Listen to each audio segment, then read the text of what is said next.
Nah, LUXMAN dinni, dili better than them. Van up dan ditch kiss and kushata.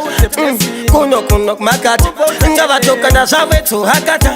LUXMAN toba sita kumakata. Dativa ute inina ndikwate iwen. As if LUXMAN achkis kwena wen. Ndoko chkeko anabenyo mundiro. Doska muopeni wawen nechita madil. Gote kut inina ndikwate iwen. As if LUXMAN achkis kwena wen. Ndoko chkeko anabenyo mundiro. Doska muopeni wawen nechita madil. Panoda kundi chkisa nembiri ye uroi. Kuti shose saweni DKT ewoyi matsaga ya no ngechitoyi vachilibatira mshonga yavo yechipo manje this time LUXMAN achinja mtambo akudya tafula pamwe chete na mambo babata mshonga ichatonzeka tambo vapfuma inendel mambo inina ndikwate iwen as if LUXMAN achkiswe nawen ndogochkeko anabenyo mundiro doska muopeni wawen nechita madil vote kuti inina ndikwate iwen as if LUXMAN achkiswe nawen ndogochkeko anabenyo mundiro doska mupenyi wawe nechita madiro muchato nditikatara kunge katoma okosi amumele pandino performa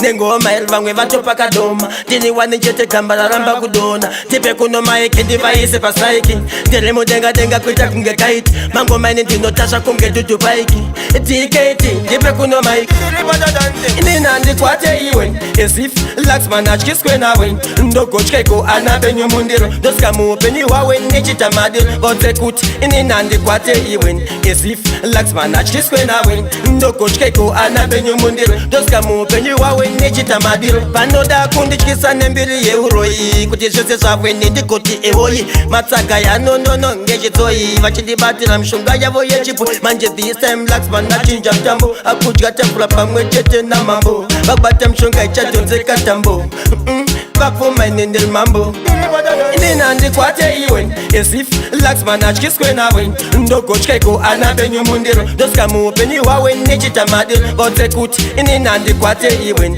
as if LUXMAN achkiswe nawen ndogochkeko anabenyo mundiro doska muopeni wawen nechita madil muchato nditikatara kunge katoma okosi amumele pandino performa nengoma elvamwe vatopa kadoma dini wane chete kambala ramba kudona tipe kuno maeke ndivaise pasaiki ndelemo denga kuita kunge kaiti mangoma ine ndinotasha kunge dudubaiki DKT ndipe kuno maiki inina ndikwate iwen as if LUXMAN achkiswe nawen ndogochkeko anabenyo mundiro doska muopeni wawen nechita madil vote kuti inina ndikwate iwen as if LUXMAN achkiswe nawen ndogochkeko anabenyo mundiro doska muopeni wawen nechita madil vote kuti inina ndikwate iwen as if LUXMAN achkiswe nawen ndogochkeko anabenyo mundiro doska muopeni wawen nechita madil vote kuti inina ndikwate iwen as if LUXMAN achkiswe nawen ndogochkeko anabenyo mundiro doska muopeni wawen nechita madil